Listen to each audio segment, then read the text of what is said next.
Bismillahirrahmanirrahim. Assalamualaikum warahmatullahi wabarakatuh. Alhamdulillahirabbil alamin. Wassalatu wassalamu ala asyrafil anbiya'i wal mursalin wa ala alihi wa ashabihi wa man tabi'ahu bi ihsanin ila yaumiddin, amma ba'du. Bapak-bapak, ibu-ibu sekalian, jamaah Masjid Al-Ikhlas yang dirahmati Allah Subhanahu wa taala. Alhamdulillahirabbil alamin. Di malam hari yang ke-11 ini ya, kita dimudahkan oleh Allah taala untuk menjalankan ibadah di bulan yang mulia ini, bulan Ramadan. Kemudian kita juga dimudahkan untuk hadir bermajelis ya, mengkaji kitab Fikih Sunnah karya Syekh Sayyid Sabiq. Masih di dalam bab Toharah. Pada malam hari ini akan kita bahas as-su'ru. Su'ru itu adalah sisa minum ya, dari apa yang tersisa dari di bejana setelah minum. Kemudian salawat dan salam kepada Rasulullah sallallahu alaihi wasallam, pada keluarganya, para sahabatnya dan para pengikutnya sampai akhir kelak. Jadi Bapak-bapak, Ibu-ibu sekalian yang dirahmati Allah taala, pembahasan kita adalah masalah as-su'ru. Masih di dalam bab Thaharah, pembahasannya namanya as-su'ru. Apa itu as-su'ru? As-su'ru adalah ma baqiya fil ina'i, apa yang tersisa di bejana, di gelas atau tempat tampungan air, ba'da syurbi, setelah minum. Setelah minum ada sisa atau bercampuran dengan air liur kita, itu dinamakan as-su'ru. As-su'ru bahasanya ya, sisa air liur atau apa, sisa bekas minum. Pertama itu yang kita bahas adalah su'rul adami, bekas minum anak Adam, manusia ya. Bekas minum anak manusia, airnya itu wahwa tahir, terhitung suci. Air bekas minum manusia itu hitungnya suci ya Bu ya. Suci. Minal muslim wal kafir wal junub wal haid. Itu sama hukumnya, baik dia muslim minum, bekas minumnya itu suci. Orang enggak muslim minum, bekas minumnya juga suci. Ya. Junub minum juga suci, orang haid minum juga suci. Karena orang Yahudi itu keyakinan mereka, perempuan kalau suci itu dipisah, dianggap sebagai najis gitu ya. Sehingga mereka itu kalau perempuan yang haid, biasanya istrinya haid itu enggak makan bersama, biasanya orang-orang Yahudi itu. Kalau dalam Islam itu dianggap suci bekas minumnya itu. Jadi bekas minumnya baik dia muslim maupun non muslim, baik dia junub maupun haid, itu bekas minumnya suci. Sedangkan firman Allah taala, wa amma qaulullahi taala, sedangkan firman Allah taala, innamal musyrikuna najasun. Ada ayat ya Bu ya Pak, innamal musyrikuna najasun, sesungguhnya orang-orang musyrik itu najis.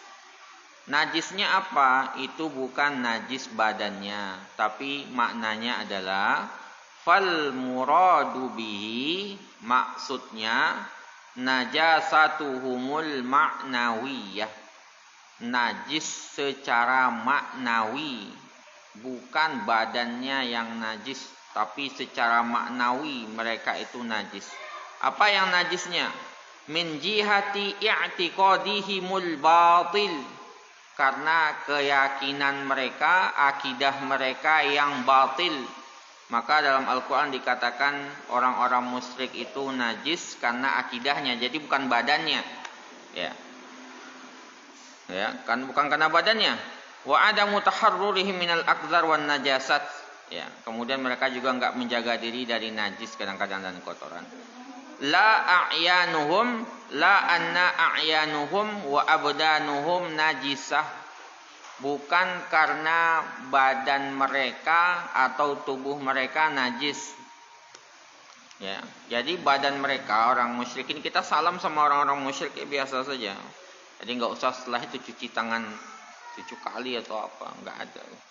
Karena yang najis itu innamal musyrikuna najas, sesungguhnya orang-orang musyrik itu najis. Najis itu akidahnya, bukan badannya dia. Bukan badannya dia atau bekas minumnya dia. Kalau kita misalnya minum bekas ini orang-orang non muslim, jangan kita cuci juga. Enggak.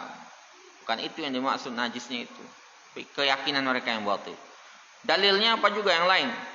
Waqad kanu yukhalitunal muslimin. Dahulu orang-orang non muslim di Madinah itu kan ada Yahudi, ada Nasrani juga dari Bani Najran. Itu mereka biasa bercampur, bergabung dengan kaum muslimin lainnya. Bahkan Rasulullah itu pernah berdebat 15 hari dengan orang-orang Nasrani Najran. Rasulullah menempatkan mereka untuk tidur di Masjid Nabawi itu. Dalam masjid itu sendiri mereka nginap itu. Ini enggak ada masalah sama sekali. Jadi yang bermasalah itu adalah akidah mereka yang batil. Akidah mereka yang batil, bukan badan mereka. Wa taridu rusuluhum wa wufuduhum 'alan nabi. Ya. Utusan-utusan mereka, delegasi-delegasi mereka tuh mendatangi nabi juga. Salaman sama nabi yang laki-laki tentunya. Wa yadkhuluna masjidahu, masuk ke dalam masjid nabi. Walam ya'mur bi ghasli syai'in mimma asabathu abdanhum. Nabi tidak pernah memerintahkan untuk membasuh apa yang tersentuh badan mereka. Nah, kita mendapati kadang-kadang ada sebagian kelompok yang kita sholat di tempat mereka, nah kemudian dilap lagi. Nah, itu enggak berdalil sebenarnya. Karena ini ya, karena dasarnya ini tadi. Karena Rasulullah utusan-utusan dari Nasrani, Yahudi masuk ke masjid Nabi itu enggak pernah disuruh cuci oleh Nabi. Ini bekas duduknya dibasuh lagi, itu enggak ada. Jadi najisnya adalah najis akidahnya. Akidahnya itu karena memusyrikkan Allah Ta'ala, mempersekutukan Allah Ta'ala, bukan badan mereka. Jadi ketika kita salaman ya udah enggak usah dibasuh 7 kali. Seperti kita kena najis juga, tidak ada. Ada riwayat Aisyah radhiyallahu anha ini terkait dengan perempuan haid. Apa kata Aisyah? Kuntu ashrabu wa ana haid. Saya minum, saya dalam kondisi haid. Fa unawiluhun Nabi sallallahu alaihi wasallam. Kemudian air bekas minum saya tadi saya kasih ke Nabi. Fa yadhafahu ala mawdiya. Nabi meletakkan mulutnya di bekas mulut saya. Artinya orang yang haid itu enggak dianggap najis bekas minumnya. Walaupun mereka dalam kondisi tidak suci, tapi bekas minumnya dianggap suci. Karena Aisyah minum, Rasulullah minum di bekas tempat minumnya Aisyah radhiyallahu anha tadi. Nah, saya minum dulu, Pak.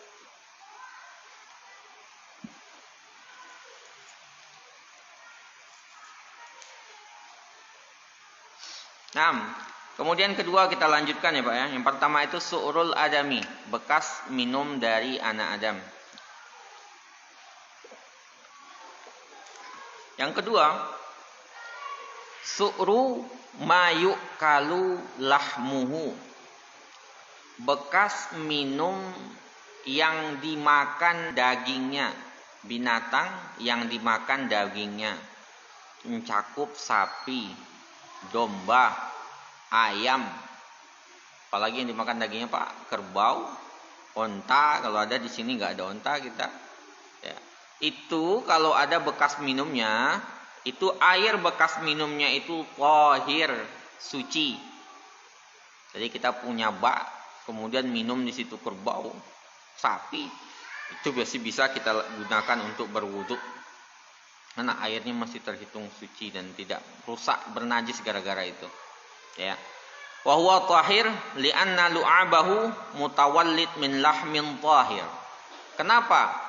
Karena air liur dari binatang-binatang yang kita makan tadi, kerbau, sapi, domba, itu lahir dari daging yang suci, maka hukumnya ya sama.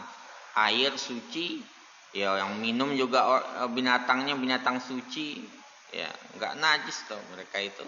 Kecuali jalalah, nanti beda lagi ya. Nanti kita bahas masalah jalalah. Ini kalau mereka ya seperti biasa makan rumput atau apa berarti terhitung suci. Ya, kita makan, kalau nggak suci ya nggak kita makan itu. Nggak kita sembelih terus kita makan, ya kita karena dia suci makanya seperti itu. Jadi bekas minumnya itu dihitung suci. Nah, dihitung suci. Abu Bakar Al-Munzir mengatakan, ajma'a ahlul ilmi, para ulama bersepakat ala anna, bahwasanya su'ra ma ukila lahmuhu, bekas minum dari binatang yang dimakan dagingnya, yajuzu syurbuhu wal wudu'u bihi, boleh dimakan, boleh diminum dan wudu dengannya. Nah, itu Pak ya. Jadi para ulama berijma, kata Abu Bakar Al-Munzir, ya, bahwasanya bekas minum dari binatang yang dimakan dagingnya itu bisa diminum airnya, dan airnya itu bisa digunakan untuk berwudu. Itu yang kedua. Yang ketiga. Ketiga itu su'rul baghal wal himar wassiba wa jawahirit thairi. Ya. Yang ketiga itu adalah bekas minum dari baghal. Baghal ini perkawinan silang antara kuda dengan keledai, itu melahirkan namanya al-baghal, ya Pak ya. Kalau himar keledai. As-siba binatang liar, binatang pemangsa seperti harimau, singa. Wa jawahirit thair itu artinya adalah burung-burung pemangsa, burung yang pemburu, elang dan sejenisnya. Nah, hukum-hukum bekas dari yang tadi kita sebutkan, baghal, himar, keledai, binatang-binatang buas, tambah dari elang-elang pemburu, binatang burung-burung pemburu, itu hukumnya juga sama. Suci. Bekasnya itu. Bekasnya suci. Ada Nabi Shallallahu alaihi wasallam ditanya oleh salah seorang sahabat dalam hadis riwayat Jabir bin Abdullah radhiyallahu anhu. Apa kata sahabat tadi? Ana tawaddau bima afdalatil humur, boleh enggak kami berwudu dengan sisa minum dari keledai? Apa kata Rasul ketika ditanya boleh enggak berwudu dengan bekas minum keledai? Beliau menjawab na'am, boleh. Wa bima afdalatis siba'u kulluha, bahkan semua yang sisa bekas minum dari binatang-binatang buas itu sah untuk diminum, boleh untuk digunakan berwudu, kata Rasulullah sallallahu alaihi wasallam. Ini dikeluarkan oleh Syafi'i, Ad-Darulqutni dan Al-Baihaqi. Nah, berkata lahu asanid, dia memiliki sanad-sanad, jikalau sebagiannya digabungkan dengan sebagian lainnya dia menjadi. Jadi dalam ilmu hadis itu kan ada ya Pak ya. Dhaif itu bukan berarti langsung dibuang ya. Dhaif kalau banyak jalur periwayatannya nanti dia menjadi hasan li ghairihi. Hasan li ghairihi itu kan wajib diamalkan itu. Ya. Dhaif tambah hadis dhaif lagi, tambah hadis dhaif lagi, itu udah banyak jalurnya, dia naik tingkatan nanti jadi hasan li ghairihi. Nah. Atau hasan. Nah, gabung dia menjadi sahih li ghairihi, lebih sahih lagi. Nah, kan. Jadi kalau dhaif satu riwayat bukan berarti langsung ditolak, karena banyak riwayat lainnya kan mendukung periwayatannya. Itu ilmu hadis begitu. Kemudian ini ada hadis dari riwayat Ibnu Umar radhiyallahu anhu. Beliau mengatakan, kharaja Rasulullah sallallahu alaihi wasallam fi ba'di asfarihi lailan. Jadi kata Ibnu Umar, itu suatu hari Rasulullah berangkat safar di malam hari. Ibnu Umar berarti anaknya Umar ya Pak ya, Umar bin Khattab.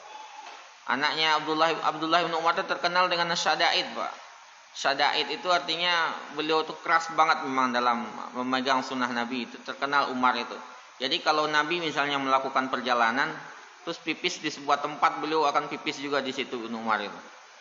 Makanya sebagian itu mengatakan kayaknya kadang-kadang sebagian sahabat itu menilai Abdullah bin Umar ini agak miring gitu, agak agak sebagian sahabat menilai ini agak ini gitu, nyeleneh karena menganggapnya semuanya kok Nabi diikuti. Tapi begitulah beliau itu.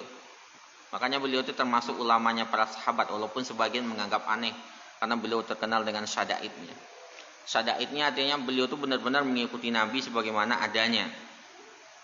Misalnya Nabi gaya berpakaiannya begini, beliau juga akan begitu. Jalannya begini, ya begitu mengikutinya, berusaha. Itulah Abdullah bin Umar. Mungkin saking cintanya kepada Nabi SAW. Dan beliau dapat pahala gara-gara itu. Ya, semua yang dilakukan karena mengikuti Nabi kan dapat pahala ya Pak ya. Nah beliau suatu hari meriwayatkan, Nabi suatu hari berangkat safar di malam hari. Pamarru ala rajulin. Kemudian mereka rombongan tadi melewati seorang laki-laki jalisin yang duduk inda makrotin lahu, yang duduk di dekat kolam miliknya. Ya, makrotin itu maknanya adalah al-haud alladzi yajtami' fihil ma', ya semacam kolam kecil. Makrotin itu. Nah, kolam kecil dia duduk di situ. Faqala Umar, kemudian Umar bertanya,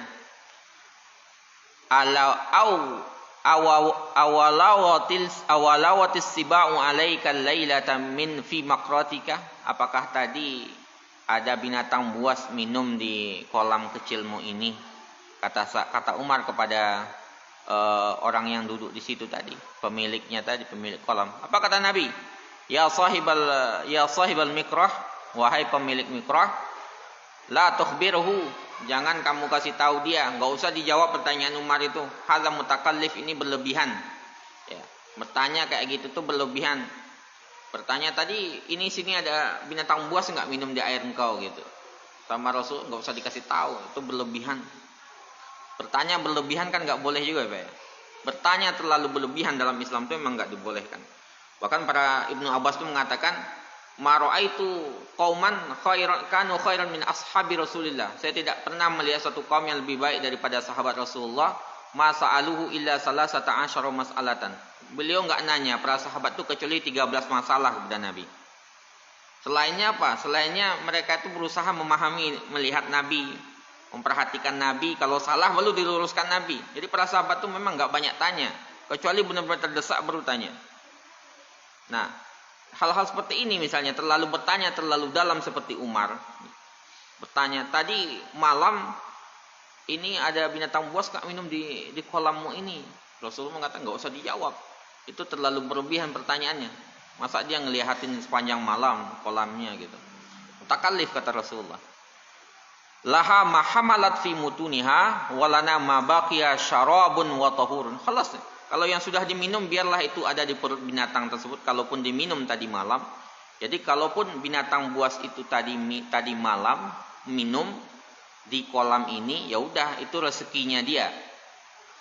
Apa yang tersisa di kolam ini untuk kita. Bisa kita minum dan suci bagi kita.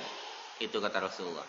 Jadi walaupun tadi binatang buas minum di sini, itu sudah menjadi rezekinya. Yang tersisa itu adalah minuman bagi kita dan untuk bersuci. Artinya apa? Artinya bekas dari binatang buas itu hukumnya suci, mensucikan. Nah, tahur. Nah. Ya, ini ada riwayat dari Yahya bin Sa'id yang lainnya. Suatu hari Umar berangkat dengan kafilah beliau. Di situ ada Amr bin As. Ini Rasulullah sudah meninggal. Jadi sekarang Umar pemimpinnya. Berangkat, di situ ada Amr bin As. Kemudian melewati sebuah kolam. Kolam tempat seperti tadi. Ini lebih besar sekarang. Kemudian Amr bin As mengatakan, ya sahibal haud, wahai pemilik kolam, Hal taridu haudukas siba? Tadi ada binatang buas enggak minum di kolammu ini? Apa kata Umar? La tukhbirna, enggak usah kasih tahu kami. Fa inna naridu 'ala siba wa taridu 'alaina. Ya. Yang namanya binatang buas ke kita, ya kita ke binatang buas, gitu kata Umar. Jadi udah biasa gitu. Jadi enggak usah dipermasalahkan, gitulah kira-kira bahasa Umar. Jadi itu yang ketiga ya, Pak ya. Sekarang kita masuk yang keempat. Ini ada 5 ini. Tampil 30 menit aja Pak. Nanti kalau ada pertanyaan silakan. Su'rul hirrah itu bekas minum kucing. Nah, ini kucing ini kan di tengah-tengah kita banyak. Apa hukumnya bekas minum kucing? Kucing haus minum di kolam mandi kita atau kolam wudu kita. Su'rul hirrah, bekas minum kucing. Wa huwa tahirun, hukumnya suci. Hukumnya suci. Bekas minum kucing itu suci. Ada hadis riwayat Kabsyah binti Ka'ab. Ya, Kabsyah binti Ka'ab kanat tahta Abi Qatadah, menjadi zaujah istri dari Abi Qatadah. Anna Abu Qatadah, suatu hari Abu Qatadah ya menemuinya. Kemudian Kabsyah binti Ka'ab menuangkan air minum. Ketika dituangkan air minum oleh Kabsyah binti Ka'ab kepada Abu Qatadah, datang kucing. Nah, sama kucing. Kemudian sama Abu Qatadah malah didekatkan gelas minumnya tadi. Gelas minumnya didekatkan sehingga kucing tadi minum dari gelas Abu Qatadah.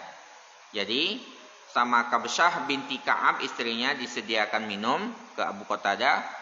Sama Abu Qatadah datang kucingnya dikasih minum, disuruh minum dari gelasnya itu. Sehingga Kabsyah agak ini ya. Faro'ani anzur. Nah, jadi Abu Qatadah melihat Kabsyah ini kelihatan agak bingung gitu. Dikasih minum kok malah dikasih ke kucing gitu. Bukan najis nanti gitu jadinya. Kayak kira-kira gitu bahasanya. Apa kata Abu Qatadah?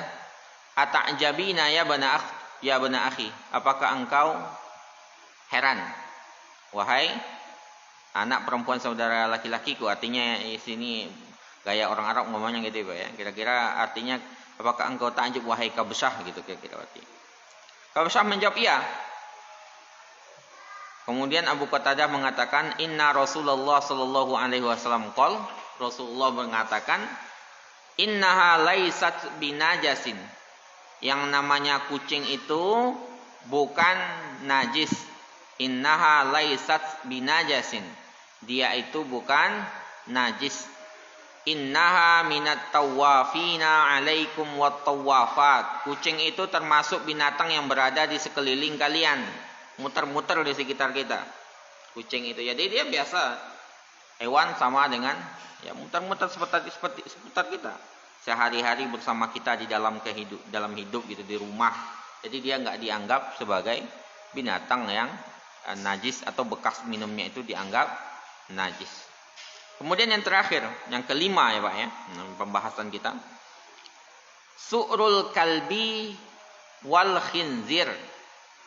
Bekas minum dari anjing dan babi. Bekas minum anjing dan babi ya. Kalau bekas minum anjing dan babi ini hukumnya najis ya Pak ya. Hukumnya najis. Wa huwa najisun yajibu ijtinabuhu.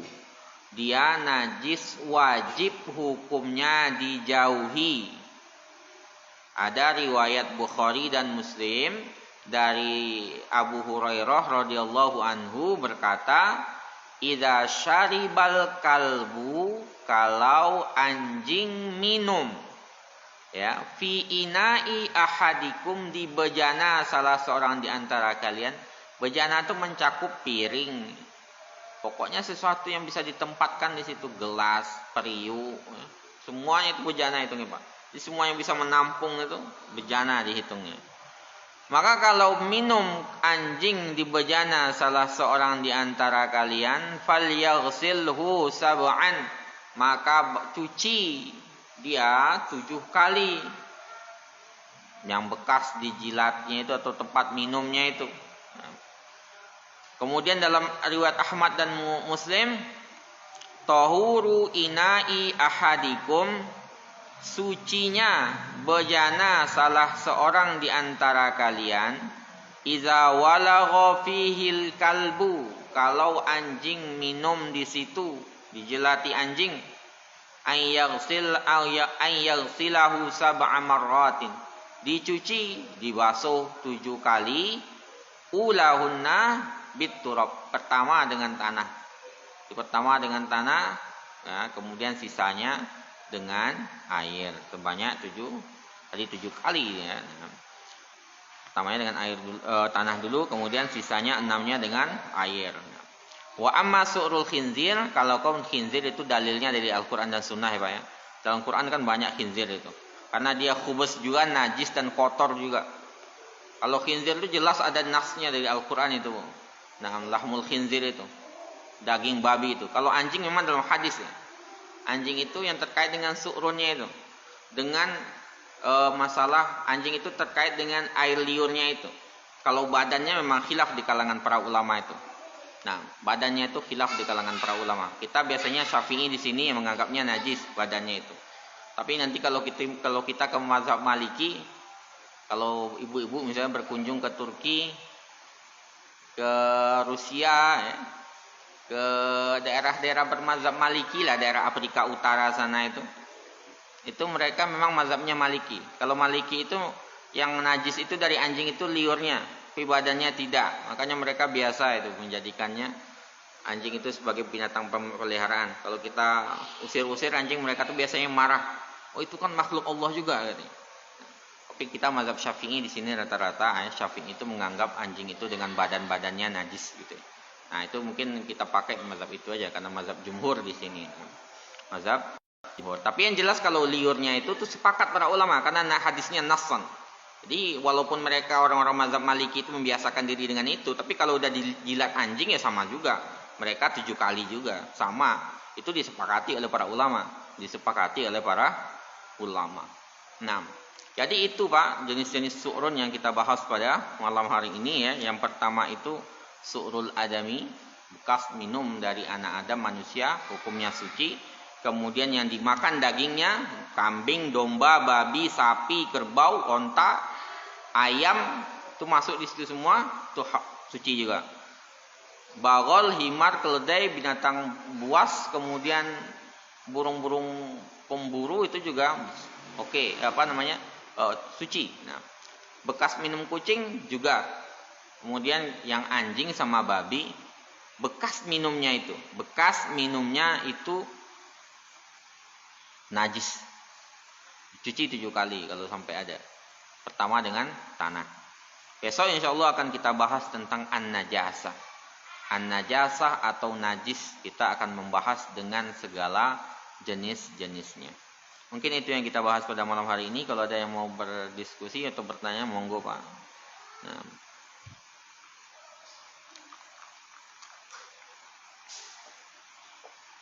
Kalau nggak ada mungkin kita cukup aja. Gimana? Nggih, monggo Ustaz.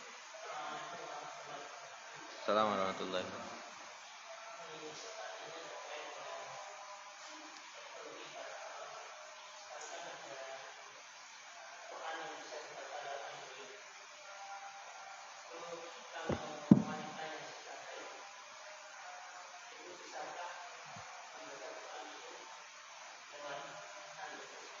Ya. Nggih. Ya, Android Al-Quran pada dasarnya ketika perempuan dalam kondisi haid itu memang tidak dibolehkan menyentuh mushaf segala macam. Mushaf itu yang kita kenal dengan mushaf Al-Quran itu. Yang Al-Quran tertulis di situ, yang tertulis di antara ada dua mushaf. Penamaan mushaf itu kan yang namakan itu adalah para sahabat sebenarnya. Nah, menamakan mushaf itu para sahabat. Mushaf namanya, kata-kata mushaf itu sahabat yang mengatakan. Nah, yang dilarang oleh para ulama itu adalah menyentuh Al-Quran itu secara langsung. Nah, maka untuk perempuan yang haid memang terlarang untuk memegang itu, termasuk yang junub. Tapi nanti tidak dengan yang tidak mushafnya. Maka misalnya seperti aplikasi Android itu yang ada di HP, itu tidak terhitung sesuatu yang terlarang untuk perempuan yang haid dan nifas. Nah, maka dahulu misalnya ketika Syekh Abdullah Al-Mutlaq namanya. Syekh Abdullah Al-Mutlaq ini termasuk ulamanya Saudi ya. Nah, ulama besarnya Saudi, ketika beliau ditanya gimana hukum membawa tablet yang di situ ada aplikasi Al-Qur'an ke dalam toilet.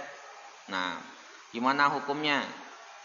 Ya kata beliau menjawabnya, nah, ditanya balik, gimana hukum kalau seandainya kamu masuk toilet akalmu ditaruh dulu di luar gitu, kepalamu ditaruh dulu, jadi nggak bawa, karena ada hafalan kan dalam akal kita, ditaruh di luar dulu. Nah, jadi misalnya seperti itu. Jadi dia dimisalkan dengan hafalan hafalan yang ada di dalam kepala kita, Android itu, aplikasi itu. Jadi dia bukan terhitung sebagai mushaf, tapi dia terhitung sebagai campuran di situ. Jadi dia bukan mushaf. Jadi sehingga kita tidak apa-apa yang dalam perempuan yang kondisi haid atau nifas membaca hal tersebut. Tapi tidak dari mushaf. Kalau mushaf secara langsung itu disepakati oleh para ulama tidak boleh perempuan haid dan nifas. Nah, tapi dari Android itulah kelebihan zaman sekarang, nah, yang membuat banyak hukum-hukum itu yang agak berubah sedikitnya. Nah, karena dia nggak disentuh lagi, dan itu nggak mushaf murni, dia itu aplikasi. Nah, dan HP itu sendiri macam-macam di dalamnya, jadi nggak bisa dikatakan dia sebagai sebuah mushaf. Mungkin begitu. Nah, gitu. Jadi perempuan haid dan nifas untuk aplikasi itu nggak ada masalah sama sekali. Aplikasi di HP, di Android, di tablet, kemudian dibaca karena kondisi haid itu tidak ada masalah sama sekali. Nah, walaupun sebenarnya membaca Al-Quran sendiri itu memang ada khilaf dua pendapat para ulama di situ. Nah, apakah boleh orang yang haid atau junub membaca Al-Quran? Ada dua pendapat para ulama. Pertama, tidak membolehkan sama sekali, karena dasarnya la yamussul Qur'anu illa tahir, tetap menyentuh di situ, karena nggak menyentuh juga sebenarnya. Nah, dalil yang kedua mereka itu mengatakan la yamussuha illal mutahharun. Mutahharun ini membawa banyak pemaknaan. Apakah memang mutahharun itu ada malaikat atau orang yang menyentuhnya itu? Nah, jadi pada dasarnya memang nggak apa-apa kita membaca Al-Quran bagi orang yang haid dan nifas, ya, membaca Al-Quran dari aplikasi Android, HP dan sejenisnya, tapi tidak dari mushaf secara langsung. Mushaf yang kita kenal itu, yang kayak kitab ini, itu enggak. Nah, sedangkan kalau HP silahkan. Nah, mungkin begitu. Apakah ada yang lain, Pak? Gitu. Assalamualaikum warahmatullahi wabarakatuh.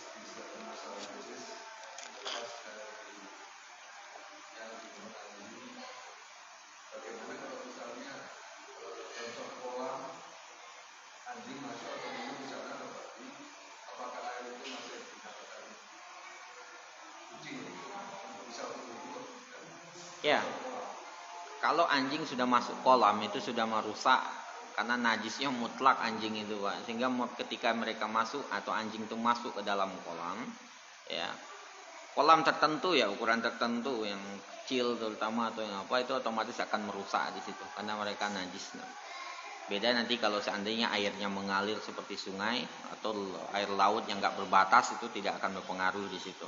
Tapi kalau sudah masuk ke dalam kolam kecil atau kolam yang ukuran-ukuran kita itu otomatis sudah bernajis di situ. Karena najisnya kan kuat sekali, yang namanya babi dan anjing tersebut. Mungkin begitu, Pak. Terutama babi gitu.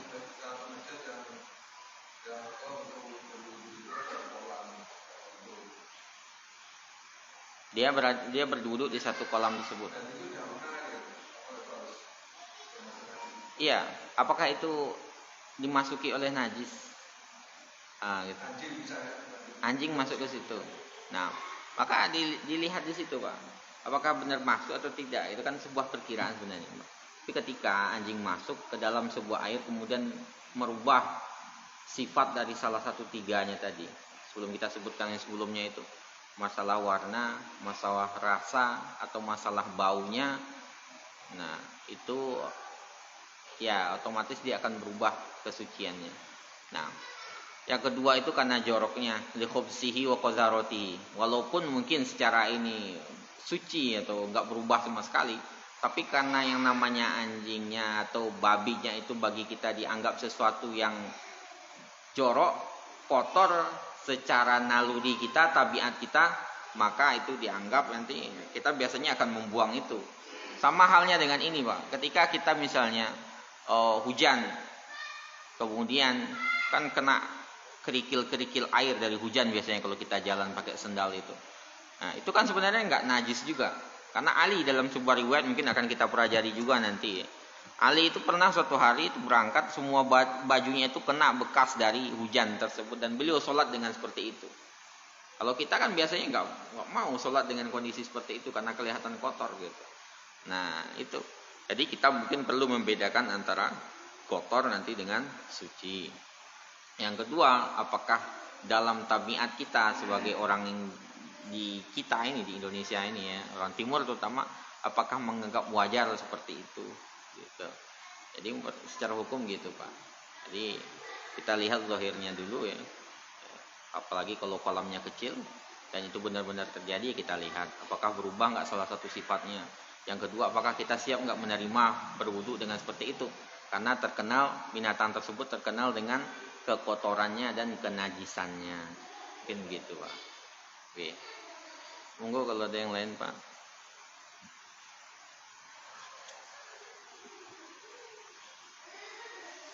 Mungkin kalau nggak ada, kita cukupkan dulu demikian ya.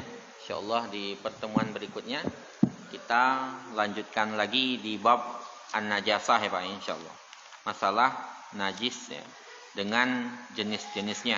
Nah, kita masih membahas mengenai air baru dan mengenai bekas minum. Kita belum masuk ke dalam nanti masalah najis. Kita cukupkan demikian. Kita tutup dengan doa kafaratul majlis. Subhanakallahumma wa bihamdika asyhadu an la ilaha illa anta astaghfiruka wa atubu ilaik. Assalamualaikum warahmatullahi wabarakatuh.